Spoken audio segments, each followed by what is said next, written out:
Well, for more on this, joining me here is radio legend Ray Hadley. Ray, good to see you. Yeah, it's a sad time for, obviously, those affiliated with John, his family, his children, his grandchildren, great-grandchildren, and for those like me who knew him, the end of an era.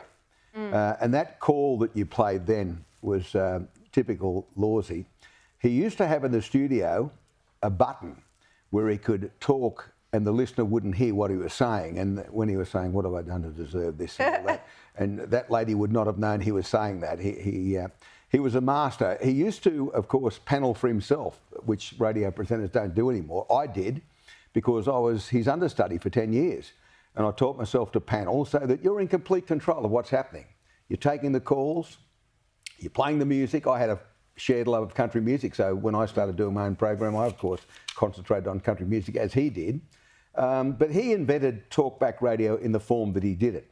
It was first in 1960 that a bloke called Ormsby Wilkins did talkback on 2UE, but Lawsy took it to a fine art, and he'd milk the callers as best he could. Our mentor, John Brennan, who actually was responsible for him coming to Sydney and also to Orange, had a saying about open line callers, which aren't that prevalent these days because there's so many other ways to contact radio broadcasters, text messages, social media.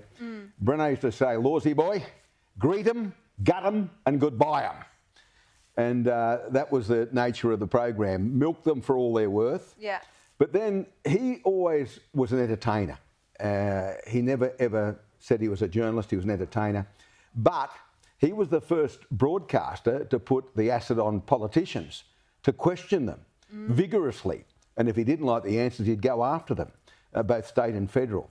I've been quoted today, and I said this well before he passed, he's the greatest radio broadcaster this country has produced.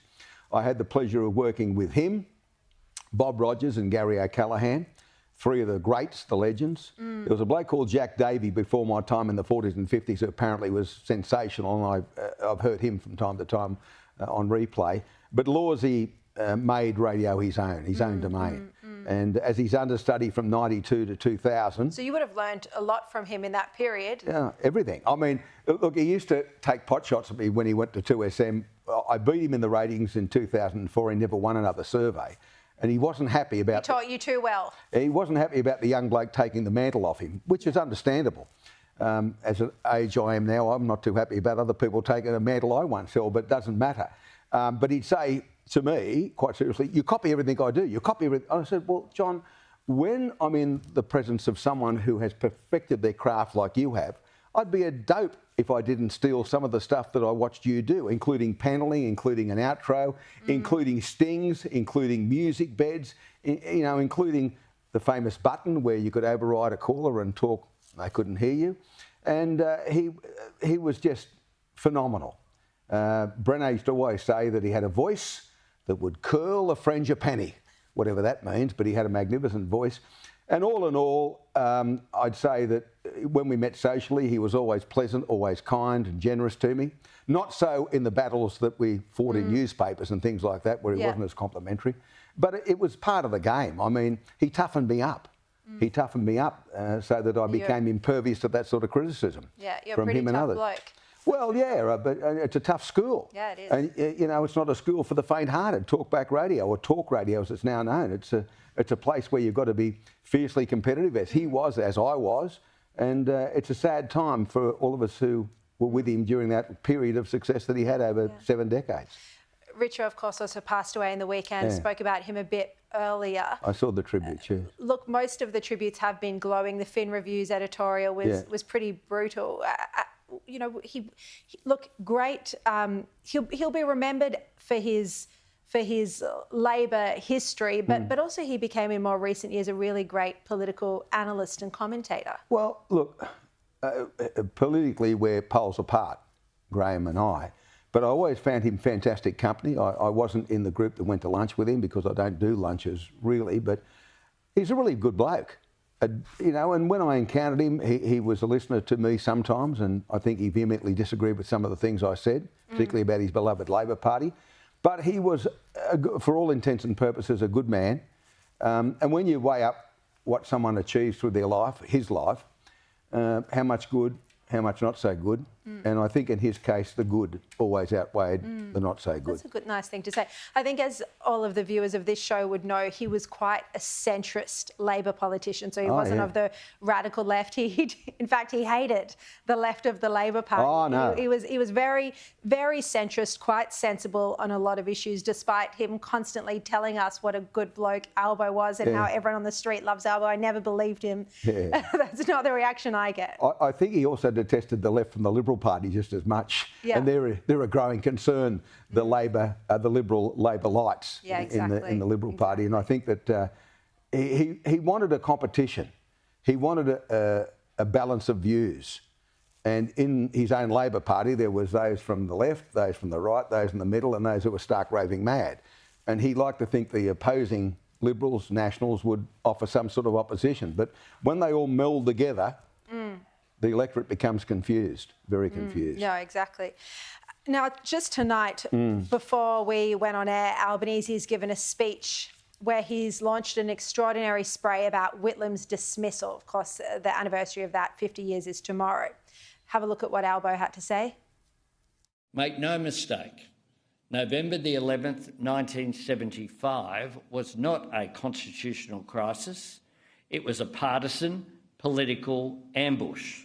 There was no real precedent and no legitimate pretext.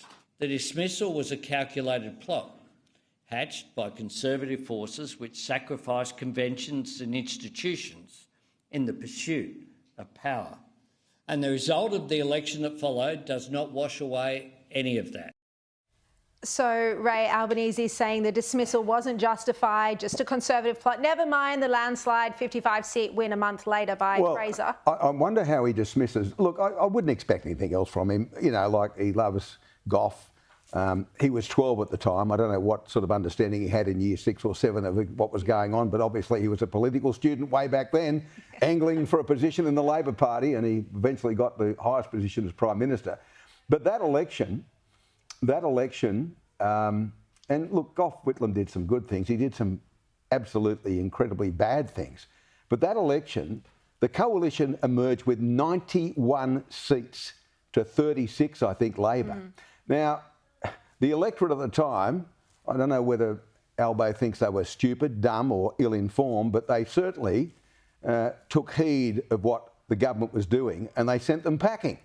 And while he can dismiss the victory by Fraser, who I don't think was much of a Prime Minister myself, and he became even worse in retirement, but he can't dismiss what the electorate did. They sent them packing. The Nationals and the Liberals, or the Country Party... Just 1 month later. Yeah, 91 to 36. Yeah. And that must hurt. It really must hurt, because I think it was the second biggest margin ever in a federal election. There's a lot of strong views on this. I mean, 50 years on, you still have people very angry, like Albanese, that the Labor government was I've got a mate I call the world's richest communist, and he'd be watching us right now, and I'll be getting rounded up by him sometime tomorrow. That? Who is it? Oh, look, I can't mention his name. Oh, Kevin, you can? Kevin Carla. But he's a really good bloke, and he loved golf. Yeah. And actually, we had a game of golf today, and I didn't dare mention the dismissal because it would send him into a tailspin, as it's doing right now. Kevy, I love you, but you're wrong. All right, and of course that doco's on here on Sky tomorrow night. Ray, so good to see you as always. Thank you so much. Sad we had to talk about people passing away tonight. Next week will be better. Yeah, I guess living's and dying's all part of the deal. Part of life. It is it's just part of life. It's most unfortunate, but condolences to John's family and to Richo's family as well. Yeah, exactly. And all our love to you. Thanks, Ray. Thank you.